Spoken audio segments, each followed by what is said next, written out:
Hello and welcome to Oakville Matters. Our city calls itself a town and feels like a village, at least when you meet the other people halfway. And we work together to grow our harmony, safety, and prosperity. This is easier to do when you can get around, if you could permit me the segue.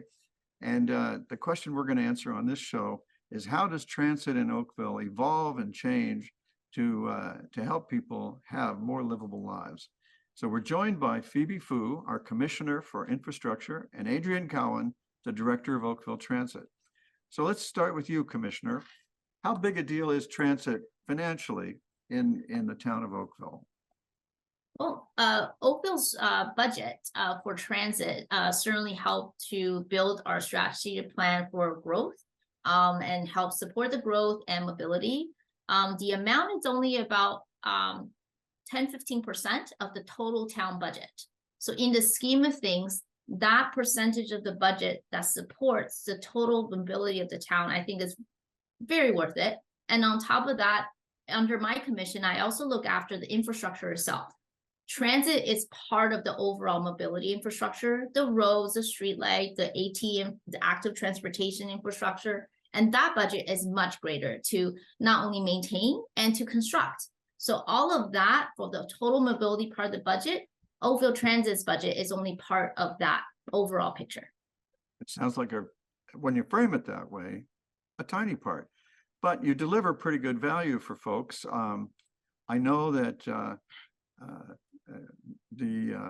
Adrian, you're a terrific director of transit, but you had a predecessor who really made a name for himself and for transit. He had a bold strategic vision, and he used to tell people who would complain about empty buses, in the morning they're empty leaving the GO station, but they're full going down there, and in the evening they're full leaving the GO station and they're empty going back to get more people. So and his notion was that every glass is either half full or half empty, but it kind of depends on how thirsty you are and what your perspective is. So as I understand it, you yourself have brought a bunch of innovations to us, and this Uber-like approach to transit holds great promise to be more efficient. Do you want to describe how that's evolved and where you're going with it? Yes, and that's a great segue into the on-demand service that we're offering at the moment. So essentially, this Uber-like type service is a service that's currently being operated in certain areas of the town on a pilot basis until 2024, which then we are implementing it as a full-scale service in those zones. Now, the idea of on-demand transit is almost the same way as it sounds. It's transit that's on demand. Residents are able to hail or request a ride from their curbed address location to any other address in their zone, a designated zone, or to a transit hub that connects to the rest of the Oakville Transit and regional transit system. So what this really does, it really opens up the ability and mobility of residents in these zones, of these on-demand zones, where we at Oakville Transit don't have to provide fixed scheduled service operating with big 40-foot buses. What really happens is when somebody needs a ride, they request a ride, we send over our new electric buses, they get onto that bus right when it comes to their curb, and they get a drive either anywhere in the zone or to a transfer point where they can connect to other services. So it really is Uber-like, and it is an on-demand type service, which in the end actually makes operating transit that much more efficient. So is there an app where you watch the bus come to you? Well, at the moment, we are developing that app. So today, if someone No kidding, that's amazing. So today, if anybody did request a service, they can call in to our call center and the vehicle would be dispatched. Next year, we are planning to have the app up and running where you literally open up the app. Once you're registered in that app, you say, I need a ride from this location, and the vehicle will be dispatched to pick you up. Now, I like the little wrinkle. I know that so let's back up. You've got 2 zones, I think, for this. Is that right? That is correct at the moment. Where are they? The first zone is Ward 3, and the second zone is parts of Ward 7. So it's not the full ward. There are boundaries of that ward, of both wards, but they are in this one in the north and one in the south. So Oakville. in the north, would it be close to accurate to say it's the populated areas as opposed to the unpopulated areas? Of course. So now, historically, Ward 3, which is the southeast part of Oakville, has, well, I get more complaints about the fact that we have transit from residents of southeast Oakville than from any, in fact, I don't get that complaint from anywhere else in town. So there's a certain hostility to transit, you could say, among some residents of southeast Oakville. And as a result, you know, low demand, I think you would agree. But in North Oakville, what we have there is there's a structural problem, an infrastructure problem that you detailed to council the other day for why we can't run fixed route buses quite as nicely as you'd like to be able to. And why don't you explain that? And then we'll tie that back to your commissioner who has to build those missing links. And that is a great segue. So, you know, before I begin the description, I do have to say on-demand can serve two functions. The first function is if it is an established neighborhood with low transit demand, you're still able to offer transit services in that area without providing a fixed route schedule. Now in Ward 7, much different. Instead of guessing and trying to figure out where to run fixed route service, what we've done is we've actually implemented on-demand in those neighborhoods to really understand what the one, travel patterns are of the residents, and two, where the demand for the destinations are. So what's really happening up there is that we are gathering lots of information and data to understand who needs to go where and how. Now, the problem we have as we further develop our service is that eventually demand is going to increase above and beyond what we're able to operate with on-demand vehicles, which means we're going to have to start planning some type of local service route. Now, in the preliminary planning of these types of routes, what we've identified, especially in the Ward 7 area, is that there are missing linkages of streets that preclude us from operating grid type services. So what that literally means is that we have taken a look at the road networks, and to get from point A to point B, we'd have to meander through all the subdivisions in order to get to point B, and that takes a lot more time other than hopping in somebody's car and getting a drop off at the end of the street. So we're in this type of situation, it's a developing story. And when I mean developing story, it's a developing neighborhood. And with that development of the neighborhood will come transit services in many different forms. And it's a growth, as it's a slow growth to a progressional state of a fixed route eventually if the demand occurs. Well, yeah, I mean, the dimensions are huge.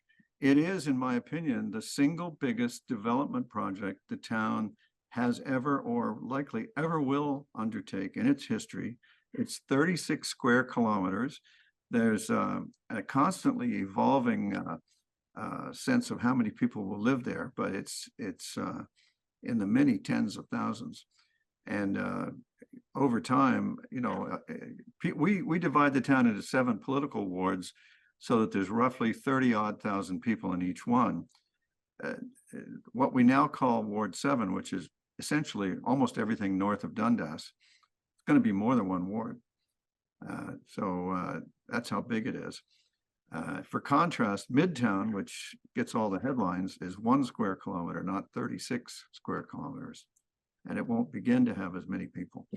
So, Commissioner, we threw this ball towards your court, which is you've got to build some missing streets, connector streets, I guess. That's right. Actually, as we mentioned, transit is a service on an overall road corridor, and in that large of a landmass, it doesn't get built overnight. As you imagine, it comes in pieces, and it does depend on the development timing. So if that developer is moving forward, you get another block and then another block. So over time, a lot of folks that who are already moved into North Oakville feel that sometimes mobility is quite constrained, not just on the transit perspective, because they only have one way in and out. They may not have 2 or 3 different ways to get out. It's going to take time for us to build in all the appropriate roads, whether it's minor arterial, major arterial, down to even the local roads, for them to have different access points to get out of the neighborhood and basically traverse. And really, transit is part of that supporting system. There's also active transportation links, obviously roads that the cars uses. So right now we're really looking at, we're still a good 5-10 years away to really see the full build, to see almost full build out of North Oakville. And only when all the road network are put in, we could really start to see how the mobility of North Oakville relative to the rest of Oakville works together. And that's where Adrian would love me for the grid networks that he could potentially put in when the area is more fully built out. Well, I'm shocked, Commissioner, shocked that we can't build Rome in a day. That's great. It takes time. Apparently. So now, along the way, and Commissioner, thank you for setting up that in the overall scheme of the town's budget, transit is not the biggest thing going on in terms of financial impact, which is a sort of slow entry into my favorite project, which is free transit for youth and seniors. And Adrian, I proudly quoted great numbers in my State of the Town address earlier this year. How are we doing on ridership? When we made transit free, did anybody come and use it? Oh, that is a great question, and I do have to say it was a resounding success in terms of what we're seeing in ridership numbers. I have to say, not only were there increases in the seniors and youth categories of riders, we actually saw increases in adult ridership as well. So there was just a full uptake of ridership on our system once we implemented the free youth and seniors fares. So does that mean that adults discovering that kids and grandparents are using the system, they decide, oh, what the heck, maybe I'll use it too? How do you account for this? A lot of times it's the ability to take families all on transit all at once. Instead of having to pay for three children and maybe a grandmother or grandfather, the ability for groups or families to travel together at a cost of an adult fare actually helps to promote that ridership, along with the notion where you can take more children on a trip to many different locations. Allows the adults to travel with them, drop them off, and continue on with their daily commute. So there are many reasons, and again, it also can stem from midday travel increases, which we have seen as a result. But it has worked out quite well for our system. Well, it sounds delightful that as well as a bunch of free riders, we sold a few more bus tickets. Sort of drag along customers, I guess you should call it. All right. So now, as we grow, and there's no doubt that we'll grow, it's established law in Ontario that you can't call yourself full. You got to always be making room. So we're going to have to keep growing our transit system. And we do get a lot of complaints from people about diesels. I thought that we would do a really smart thing if we converted our entire fleet to electric vehicles. And I thought that 17 years ago. And just to give you an idea of how long some things take in municipal government and provincial government and federal government, only a couple of years ago, we finally got enough money from a federal provincial program to, I think, convert half our fleet. And I'm still begging them for the other half. So how are we doing on the conversion? Okay, kids, who wants to go first on this one? I can take this. I can take this one since it is a transit-related project. So, as of this year, 23, we've received 15 electric, smaller battery electric buses, which are actually now operating on street and picking up residents.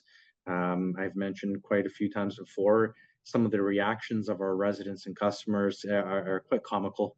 They literally stop in their foot tracks on the street and start taking pictures of these amazing battery electric buses. So those are working well. Again, with any transition of a new vehicle, there's always going to be ups and downs in terms of learning curves from how to use it and kind of what it's used for. Now moving into the future, into 2024, we are expecting a delivery of 15 40-foot conventional buses. So these are the big ones. And these ones are expected to be in by the end of next year. On top of the battery electric buses, it's quite, again, comical. When I speak to some of my colleagues, it's easy to buy the buses, but the question is how do you recharge them? You need the infrastructure. So we have already started on the preliminary planning and designing of electrifying the transit garage facility to be able to charge and recharge any of the electric fleet coming in over the next few years. Well, I'm not sure you should describe it as beginning to plan. I've seen the bills go by. You got a whole bunch of people doing a whole bunch of work, to judge by the contracts that I'm seeing. Aren't you pretty far along in that? We are, and what I mean by pre-planning is actually the detailed design. So the original planning happened actually a few years ago in order to get approvals and really understand what would be required. A lot of the electrification or a conversion from diesel to electrification will happen in multiple phases. And in doing so, each phase gets us one step closer to either purchasing buses, getting more electricity to the facility, or beginning to actually charge the rolling stock infrastructure. Well, I hope the money we got, which was originally conceived of as enough to do half the fleet, and given the loss of value of money over time, I hope we get somewhere in the vicinity of half the fleet for this money. Commissioner Fu, what are our chances of getting the rest of it from the feds and the province? Oh, certainly we're actively seeking and speaking to our counterparts in the province to obtain more money. We're as we started the journey, I think our probability of getting further funding to complete our fleet journey, a conversion journey, will be greater than perhaps some of the municipality who's not as ready. Particularly the foresight of having our fleet facility that was large enough, that was built at this when was built a while back, that the mayor, yourself, and others have made sure that our facility are able to take on the number of fleet and certainly accommodate these type of infrastructure. And so we have, as some of the grant funding used to call it, if we're shovel ready, this way is not shovel ready, but we are ready from a facility and fit perspective. I think our chance will be a lot greater and hopefully better than some of the other municipalities who's also competing for dollars. Yeah, I the other day I ran into a guy who said, I heard that another city near us got some money for electric buses. How come we didn't get any? And I said, well, the money they got was a little bit of money to help them start planning. We're way down the road, and we've actually got electric buses already on the road and more to come. So there's an interesting visibility issue. I always wanted, my original vision for when we had electric buses was that we would paint the electric buses differently in a really notice me kind of way. Like, I don't know, with signs and arrows pointing down on, this is an electric bus, that kind of thing. So Adrian, when you said that people are detecting the fact that a bus is electric, even though it's painted like any other Oakville Transit vehicle, that was good news. It meant we could save some money on paint. That is correct.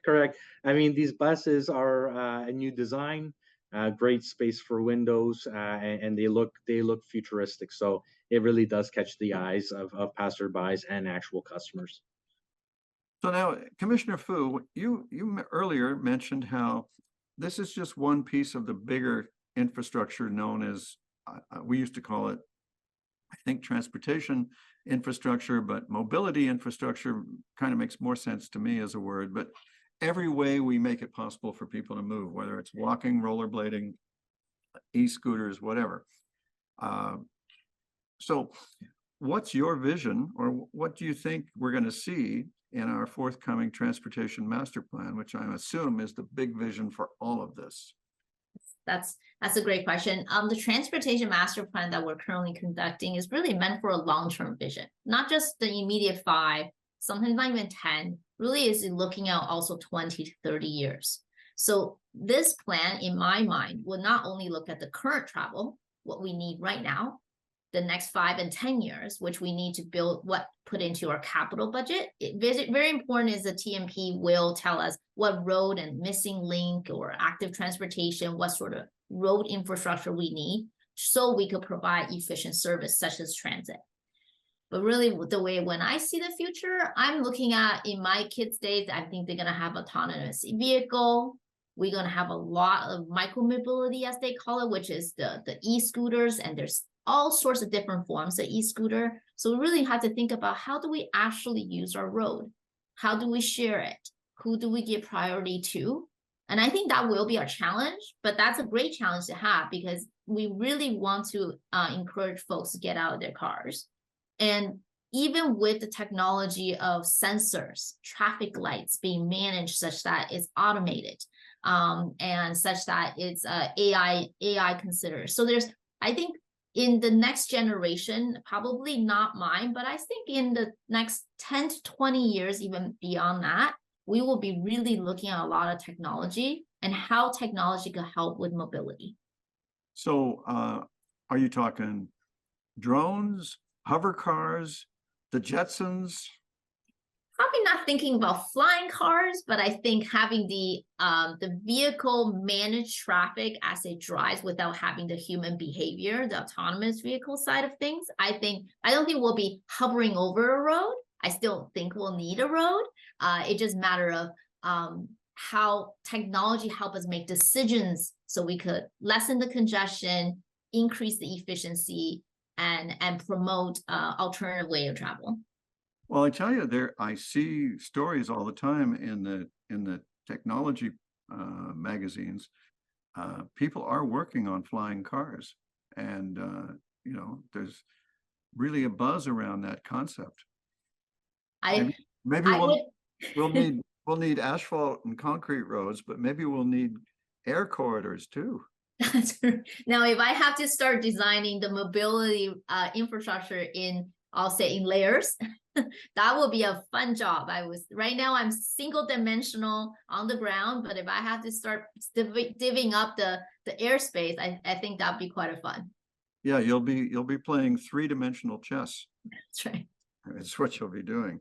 So now let's finish off by talking about artificial intelligence and automated streetlights. I have the idea that like the region right now is building a control room using fiber optic connected cameras from major intersections, where they'll be able to change the lights to help traffic flow better.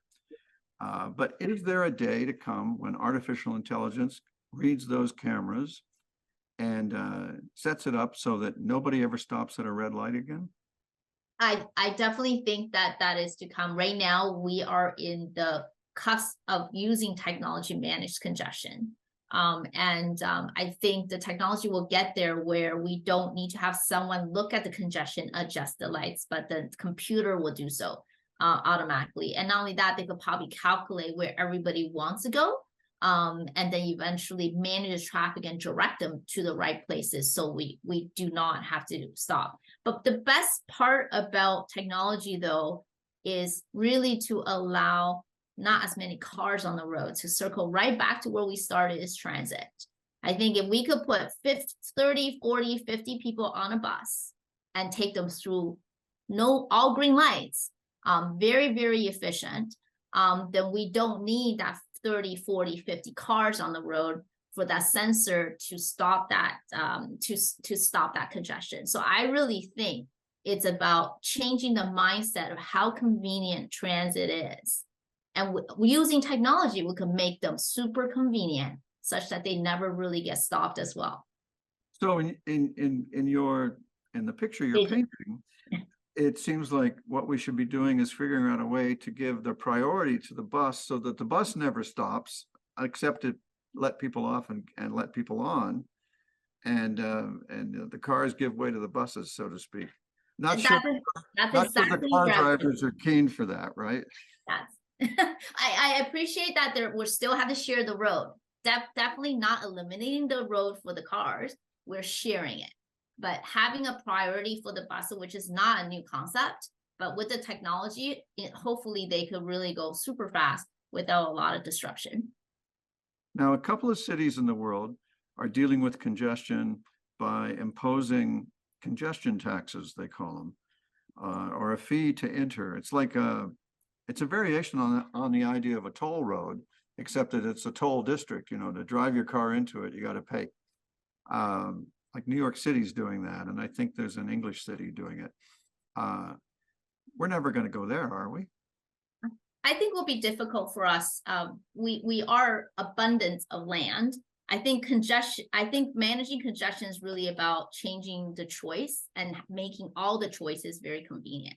So under TMP, Transportation Master Plan, we will looking at micromobility like e-scooters.